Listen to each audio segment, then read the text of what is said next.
pagkatapos ng cut, teka, takbo tayo punta sa dagat. Mas Kumbaga, fun kami, yung mga activities, yes, no? so ginawa namin parang meron kaming sariling mundo namin na mas marami yung laro at saka harot na pinagkakaabalahan namin. So siguro doon ko po nahuli yung log. Oo, kaya nga siguro na na-enjoy niya mismo, no, yung role with you. Ikaw naman, Beauty, Teka, kinabahan din ako. ay kinabahan ka din. In-expect mo ba na magkaka-reunion project talaga kayong tatlo pa mismo?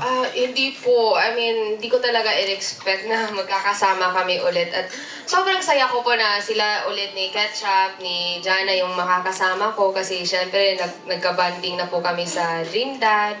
Tsaka ngayon, magiging nanay na talaga ako kay Jana. So, excited po ako at nasaya po ako nakasama ko po sila. Thank you, Beauty. Ito, may question si Miss Tina Bonifacio. Thank you. Okay na ba si Bagets? Yung question ko muna for Nyoy. Nyoy, alam nating lahat na hindi ka naman bago sa pag-arte because you do theater, no?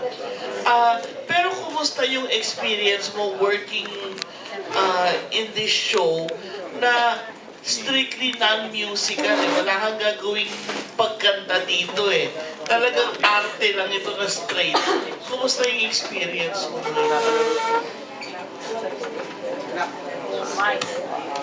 Siyempre tatayo na lang. Tayo na lang, tayo. Hindi makita. Actually, hindi pa po rin ako nagsisimula mag-tape. But, ayun, I'm taking this as a blessing. I don't know what to expect, but definitely, I'm really gonna work hard para magampanan ko naman yung talagang in-expect nilang trabaho na makukuha nila from me. Right now, nandun pa lang ako masaya ako na I'm included here. May kababang dala. Definitely, sobrang yung anticipation ko dun sa pagka magte-tape na kami, talagang hindi ko rin maipinta kasi yun nga, although yun nga, matagal na rin akong aktor, pero sa teatro, definitely iba talaga ito So, ayun, I'm just excited. I'm very excited and very eager. And very happy. Yun. So, sa ngayon, nandun pa lang yung mga emotions ko. So, ayun, tingnan na lang po natin pag nagsimula na kami. Yung next question ko is for Mercedes. Mercedes, kilalang kilala ka sa mundo ng indie films.